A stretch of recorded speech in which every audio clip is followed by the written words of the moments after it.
شروع اللہ کا نام لے کر جو بڑا مہربان نہایت رحم والا ہے۔ ہر طرح کی تعریف اللہ ہی کے لیے ہے جس نے آسمانوں اور زمین کو پیدا کیا اور اندھیرے اور روشنی بنائی۔ پھر بھی کافر دوسری ہستیوں کو اپنے پروردگار کے برابر ٹھہراتے ہیں۔ وہی تو ہے جس نے تم کو مٹی سے پیدا کیا، پھر مرنے کا ایک وقت مقرر کر دیا اور ایک مدت اس کے ہاں اور مقرر ہے۔ پھر بھی تمہیں کافروں اس بارے میں شک کرتے ہو، اور آسمان اور زمین میں وہی اللہ تو ہے، وہ تمہاری پوشیدہ اور ظاہر سب باتیں جانتا ہے، اور تم جو کام کرتے ہو وہ سب سے واقف ہے۔ اور اللہ کی نشانیوں میں سے کوئی نشانی ان لوگوں کے پاس نہیں آتی مگر یہ اس سے منہ پھیر لیتے ہیں۔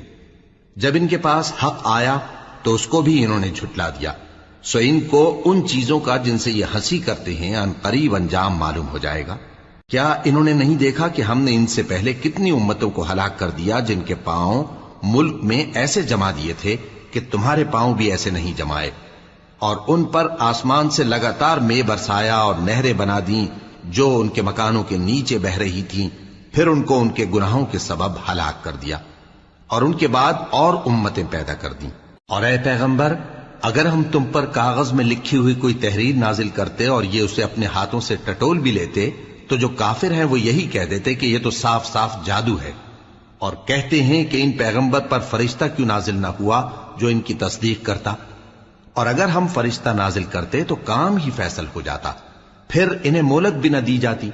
نیز اگر ہم کسی فرشتے کو بھیجتے تو اسے مرد کی صورت میں ہی بھیجتے، اور جو شبہ یہ اب کرتے ہیں اسی شبے میں انہیں ڈال دیتے۔ اور تم سے پہلے بھی پیغمبروں کے ساتھ ہنسی ہوتی رہی ہے، پھر جو لوگ ان سے ہنسی کیا کرتے تھے ان کو ہنسی کرنے کی سزا نے آ گھیرا۔ کہو کہ ملک میں چلو پھرو، پھر دیکھو کہ جھٹلانے والوں کا کیا انجام ہوا۔ کہو کہ آسمان اور زمین میں جو کچھ ہے کس کا ہے؟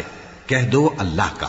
اس نے اپنی ذات پاک پر رحمت کو لازم کر لیا ہے، وہ تم سب کو قیامت کے دن جس میں کچھ بھی شک نہیں ضرور جمع کرے گا۔